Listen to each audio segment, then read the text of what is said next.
It's the beginning of a new decade, and while most people prefer to look ahead with optimism, we at Red Eye prefer to look back in anger, which is why tonight we're going to spend a few minutes discussing the very worst albums of the last 10 years. And who else should we ask to discuss this in this worthy endeavor but the angriest but smartest man in rock criticism? Let's welcome back to the show music journalist Mark Prindle. He runs markprindle.com. He hates everything, including himself. So, Mark, good to see you. Happy New Year. Good to be here. Take me through your list, starting with the 10th worst album of the last decade. Okay, number 10 is Metallica, Saint Anger. I love Metallica, we all do, but this record was the one that they wrote and recorded with their group Psychiatrist, which is actually a pretty good ploy when you think about it, because you put in the CD, you contract a severe depression, you need a psychiatrist, boom, he's right there. Wow. Quick kick, yeah.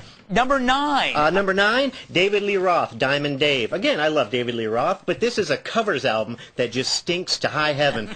Basically, put it this way, if you thought Van Halen 3 was bad, you're correct, it was. It was terrible. Number 8, give me your 8th. No surprise here, Guns N' Roses' Chinese Democracy. When I woke up when this album came out and saw that all the top music magazines were giving it positive reviews, I knew I died and gone to hell. How could it took him 15 years to write these songs? I shudder to think what we're in for in 2042 when his next album comes out. It's true. Number 7. Weezer, Ratitude. When I posted on Facebook that I was going to come on here to talk about the 10 worst albums of the decade, one of my friends responded, how many Weezer albums will be on the list?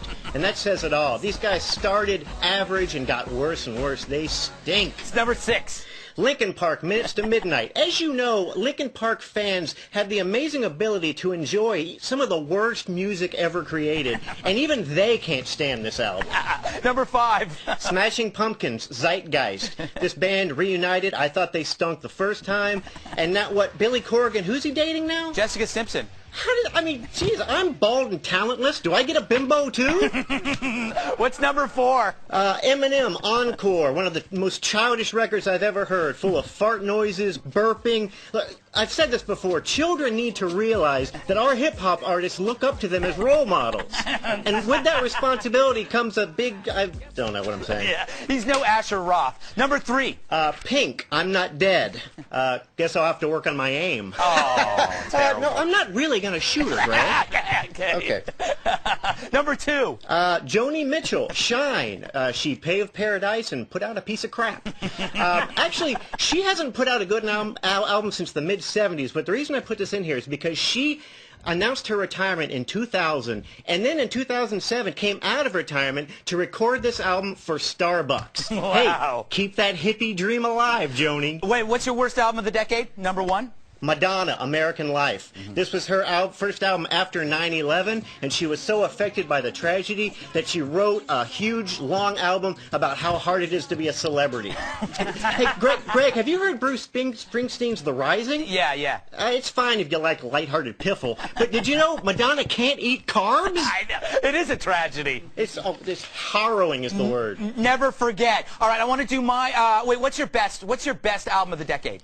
I could have gone with Fugazi, Radiohead, Killing Joke, a lot of things. I went with an underdog, Ween, Quebec. Ah, very good. Great band from New Hope, Pennsylvania. Yes. Brothers, I believe. All right, you got to get that album. It's fantastic. No, all right. They're not really brothers, but... Oh, yeah, you know what? I'm getting them confused with Sparks. Silly me. All right, I'd like to share my worst 10 albums of the last decade. Number 10, Behind the Front by Black Eyed Peas.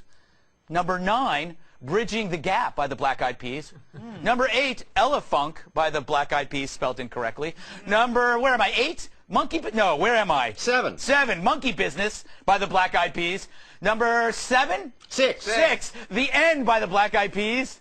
And this is where it gets really good. At number 5, I have again Behind the Front by the Black Eyed Peas. What? Yeah, and then at number 4, Bridging the Gap by the Black Eyed Peas. Really? And then number 3, I also have Elefunk by the Black Eyed Peas. Yes. Number 2, Monkey Business by the Black Eyed Peas. And the worst album of all time, The End by the Black Eyed Peas. Ah. Mark, what did you think of my list? Where was Chris Cornell? I thought you hated. I hate Chris Cornell, but I actually hate the Black Eyed Peas more. Now, my #1 album of the decade is the Director's Cut by Fantomas, which is the super metal band with Dave Lombardo and Buzzo from the Melvins, Lombardo from Slayer, and Mike Patton from Faith No More and Mr. Bungle. I think the best metal album of the last 10 years. I sincerely believe that. And you should check it out. It's all movie themes. Really interesting. Any final words, Mark, before we go? Just that my only problem with that Fantomas album is that I didn't know any of the movie themes. I just don't know any of the songs. Well, you know what? That's your fault. Don't blame them, Mark. Blame yourself. Why are they so stupid? They put out this album with songs I don't know. I give it a 0. All right. Mark, talk to you soon. Go to markprindle.com. It's a great website, great reviews. Come